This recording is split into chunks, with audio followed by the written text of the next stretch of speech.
थक गया, लेकिन पूरा दिन ही निकल गया कथा में और फिर वापस आ गया। तो पत्नी चिल्लाएगी, अरे महाराज लोगों का तो काम ही कथा का है, वो कथावाचक आते रहते हैं करते रहते हैं ना, आप दुकान नहीं संभालते, महाराज दुकान संभालेंगे क्या? घर परिवार का ध्यान रखना चाहिए। जैसे तैसे तो कोरोना गया है यार, अभी तुम कथा में चले गए, दुकान कौन संभाले?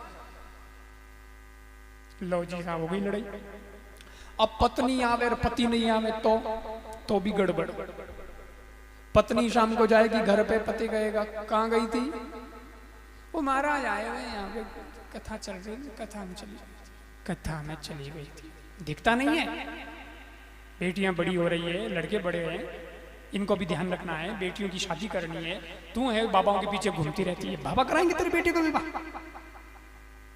घर का ध्यान रखा कर, समझी? इधर उधर फिरना नहीं घर पर, तो भी घर में लड़ाई। लेकिन पति पत्नी दोनों ही अगर कथा में आएंगे तो दोनों के विचार एक हो जाएंगे और लड़ाई घर की समाप्त हो जाएगी। इसलिए पति पत्नी दोनों को कथा सुननी चाहिए, क्योंकि सारी लड़ाई किसकी है? विचारों की तो लड़ाई है। सारी लड़ाई जो है वो विचारों की। हाँ, विचार नहीं मिलते इसलिए लड़ाई होती।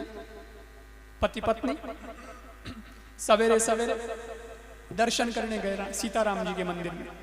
गांव में मंदिर बना हुआ था सीताराम जी का, तो सीताराम जी का दर्शन करने के लिए गए।